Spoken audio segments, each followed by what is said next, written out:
শুনুন, মন খুলে ভালো করে শুনুন। এমন চারটি কথা আলোচনা করব আজকের মাহফিলে। আপনারা মন দিয়ে শুনবেন। জীবনে আর কখনো হতাশ হতে হবে না ইনশাআল্লাহ। জীবন চলার পথে দুঃখ কষ্ট হতাশা, জীবন চলার পথে দুঃখ কষ্ট এবং হতাশা খুবই স্বাভাবিক। তবে একজন মুমিন হিসাবে এই হতাশার মুহূর্তে কোরআন ও হাদিসে কিছু কথা মনে রাখলে তা থেকে মুক্তি পাওয়া যায় এবং মনের ভিতরে প্রশান্ত লাভ করে। সুবহানাল্লাহ। তার মধ্যে এক নাম্বার, আল্লাহর পরিকল্পনায় সর্বোত্তম।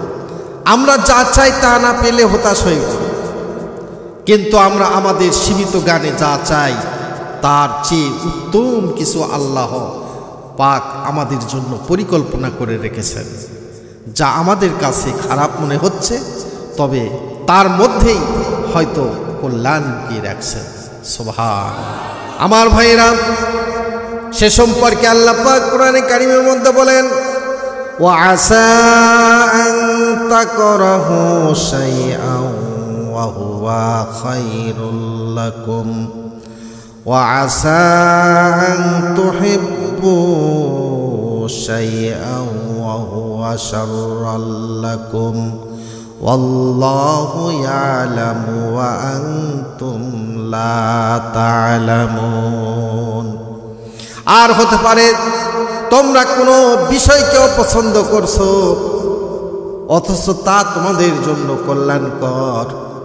আবার হতে পারে তোমরা কোনো বিষয়কে পছন্দ করছো অথচ তা তোমাদের জন্য করে অকল্যাণকর।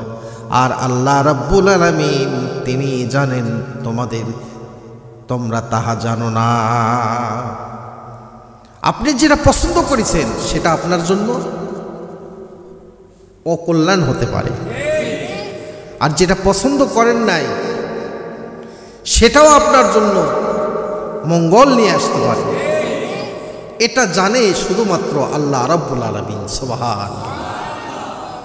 যখন ওই কোনো কিছু আপনার ইচ্ছার বিরুদ্ধে যাবে তখন এই আয়াতটি স্মরণ করুন এবং বলুন, আল্লাহ যা করেছে ভালোর জন্যই করেছেন, আমি যা জানি না তিনি তা জানেন। দ্বিতীয় নাম্বার, প্রতিটি কষ্টের বিনিময়ে আল্লাহ রাব্বুল আলামিন বান্দার গুনাহ মাফ করে দেয়। সুবহানাল্লাহ।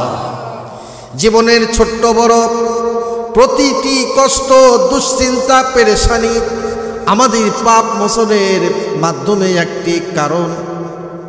দুনিয়ার এই কষ্টগুলো আখিরাতে আমাদের জন্য রহমতের কারণ হবে।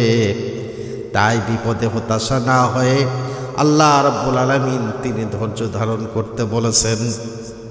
হাদিস শরীফের মধ্যে আল্লাহ রাসূল বলেছেন, মা ইউসিবুল মুসলিমা মিন নাসাবিন ওয়ালা ওয়াসাবিন ওয়ালা হাম্মিন ওয়ালা হুজুনি ওয়ালা আযাব ওয়ালা গাম্মি হাত্তা শাওকাহি ইউসাকুহা ইল্লা কাফারাল্লাহু বিহা মিন খতায়া।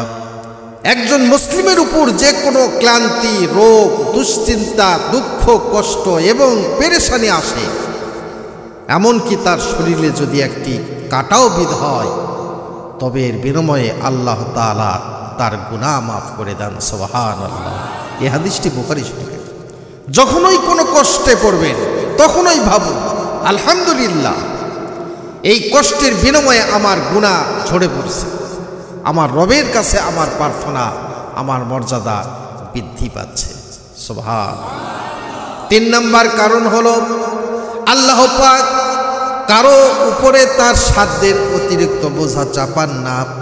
সে সম্পর্কে তিনি বলেছেন, অনেক সময় আমরা মনে করি আমাদের উপর আসা বিপত্তি সহ্য করার ক্ষমতা আমাদের নেই, কিন্তু এটি শয়তানের একটি ওয়াসওয়াসার কুমন্ত্রণা।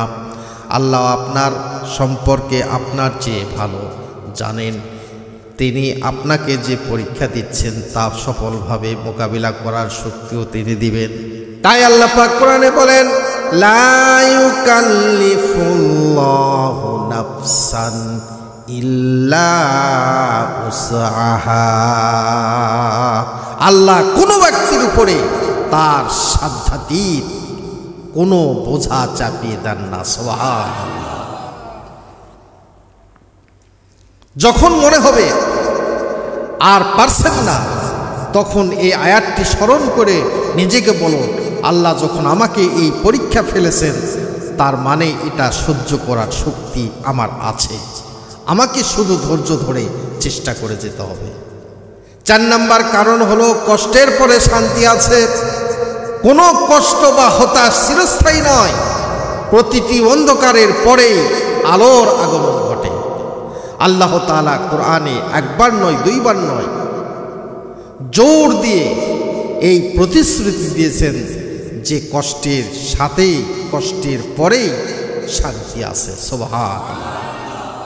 আল্লাহ রাব্বুল আলামিন বলেন, ফা ইন্না মাআল উসরি ইউসরা, ইন্না মাআল উসরি ইউসরা,